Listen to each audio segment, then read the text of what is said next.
অনলাইনে অনেকগুলো গাছ অর্ডার দিয়েছিলাম। আজকে সেগুলোই চলে এসেছে। তাই এখন আমি আর তোমাদের দাদাভাই দুজন মিলে এখন সেগুলোকে ওপেন করব আর দেখব যে আমাদের মনের পছন্দ মতো গাছগুলো আসলো কিনা। রিসেন্টলি আমরা দুজন খুব গাছ কিনছি আর অনেকদিন ধরে কিন্তু ফুলের গাছ কেনা হয়েছে। তাই তোমাদের দাদাভাই বলছিল যে এবার কিছু ফলের গাছ কিনবো যেগুলো ছোট গাছে অনেক ফল হবে। তাই ওর কথা মতো কিন্তু আমরা অর্ডার দিয়ে দিয়েছিলাম প্লান্ট নার্সারি থেকে অনেকগুলো ফলের গাছ। আমরা দুজন এখন সেটাই কিন্তু আনবক্সিং করছি। এটা কিন্তু খুব সুন্দরভাবে র‍্যাপিং করা ছিল।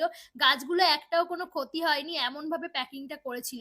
আর দেখো কতটা সুন্দরভাবে এটা বাঁধা আছে। আর এখন আমরা দুজন মিলে সব গাছগুলোকে আলাদা, আলাদা করে রাখছিলাম। আর কি, কি ফলের গাছ আজকে অর্ডার দিলাম সেটাই তোমাদেরকে দেখাবো। আর আমরা দুজনেই খুব এক্সাইটেড ছিলাম গাছগুলো দেখার জন্য। তো ফার্স্টেই আমরা যে গাছটা অর্ডার দিয়েছি সেটা হচ্ছে মিয়াজাকি আম গাছ। আর যেখানে ছোট গাছে অনেক বেশি ফল হবে আর লাল রঙের আম হবে আর যেটা দেখতে কিন্তু খুবই সুন্দর। আর নেক্সট আমরা যে গাছটা অর্ডার দিয়েছিলাম সেটাও কিন্তু একটা আম গাছ ছিল আর যেটা দেখতে একদমই কলার মতো। তাই এর নাম কিন্তু ব্যানানা ম্যাঙ্গো।